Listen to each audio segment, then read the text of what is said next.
दोस्तों आज हम पढ़ेंगे चक्रवात। क्या होता है चक्रवात, चक्रवात की दिशा क्या होती है, कहाँ कहाँ पे चक्रवात को किस नाम से पुकारा जाता है, इस वीडियो में देखेंगे। अगर चैनल पे नए हो तो चैनल ज्वाइन ज़रूर करें। तो परिचय। चक्रवात एक कम दबाव वाला क्षेत्र होता है जिसके आसपास तेजी से इसके केंद्र की ओर वायु परिसंचरण होता है। एक कम वायु दाब वाला क्षेत्र होता है जिसके आसपास तेजी से ना केंद्र की ओर वायु संचरण होता है और उसे कहते हैं चक्रवात। अब चक्रवात बनाम प्रतिचक्रवात क्या होता है, हम पढ़ेंगे चक्रवात और प्रतिचक्रवात, जैसा आप चित्र में देख रहे हो। चक्रवात के केंद्र में स्थिति ना जब निम्न हो तो उत्तरी गोलार्ध और दक्षिणी गोलार्ध में उसकी दिशा क्या होगी। तो अगर जब चक्रवात में निम्न होना केंद्र की स्थिति तो उत्तरी गोलार्ध में वामावर्त और दक्षिणी गोलार्ध में दक्षिणावर्त इसकी स्थिति होती है। आप एक डायग्राम से ये बना लें, ऊपर की ओर उत्तरी और दक्षिण की ओर दक्षिणी गोलार्ध। यानी चक्रवात के निम्न केंद्र होता है तो उत्तरी गोलार्ध में वामावर्त और दक्षिणी गोलार्ध में दक्षिणावर्त होता है।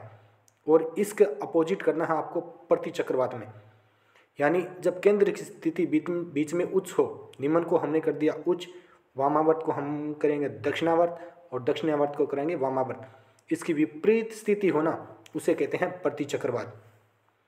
आगे बात करते हैं दोस्तों, ये कब आता है ये और कहाँ आता है। ये आता है उष्ण कटिबंधीय चक्रवात है, मकर रेखा और कर्क रेखा के बीच में उत्पन्न होता है। या हम कह सकते हैं कि 23.5 डिग्री उत्तर या 23.5 डिग्री दक्षिण के मध्य ये आता है, जिसे कहते हैं उष्ण कटिबंधीय चक्रवात। अब दूसरी स्थिति इसकी देखते हैं, अतिरिक्त उष्ण कटिबंधीय या हम कहें समशीतोष्ण चक्रवात। ये ध्रुवीय क्षेत्रों में आता है। समशीतोष्ण चक्रवात ध्रुवीय क्षेत्र यानी 90 डिग्री के आसपास वाले क्षेत्र में आता है। फिर ये बहुत ही मोस्ट इंपॉर्टेंट कुछ लाइनें हैं, आप लिख लेना इनको। गठन के लिए इनकी शर्त क्या होती है, यानी 27 डिग्री सेल्सियस से अधिक तापमान वाली कम एक बड़ी समुद्री सतह होती है। 27 डिग्री सेल्सियस से अधिक तापमान वाली एक बड़ी समुद्री सतह होती है। कोरियोलिस बल की उपस्थिति होता है, यानी कोरियोलिस बल इसमें होता है। ऊर्ध्वाधर लंबवत हवा गति में छोटे बदलाव होते हैं।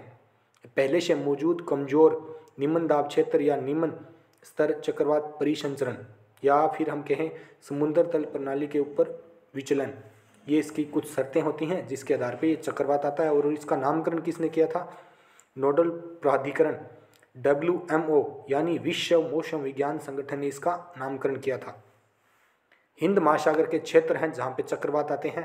तो हमारे देश भारत और इसके आसपास के देश, भारत के आसपास जैसे Bangladesh, Pakistan, Oman, Maldives, Myanmar, Thailand वाले देशों में चक्रवातों के नामकरण में योगदान करते हैं।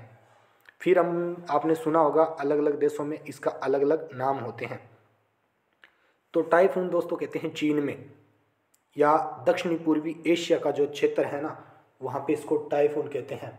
यानी चीन एक एशिया में है और एशिया के दक्षिण और पूर्वी क्षेत्र में इसे टाइफून कहते हैं। हरिकेन बात करें तो उत्तरी अटलांटिक एवं पूर्वी प्रशांत हरिकेन में आते हैं।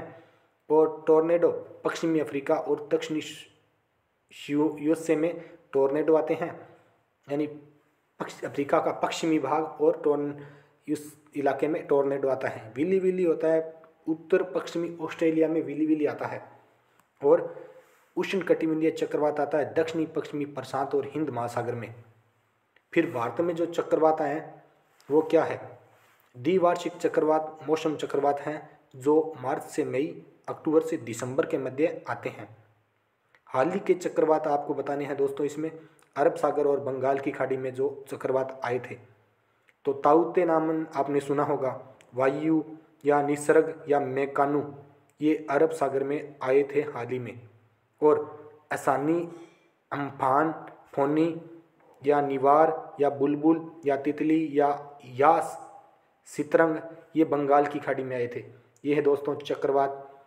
आपको वीडियो कैसी लगी कमेंट करके ज़रूर बताएं, और चैनल पे नए हों तो चैनल ज्वाइन ज़रूर करें। मिलते हैं नेक्स्ट वीडियो के साथ।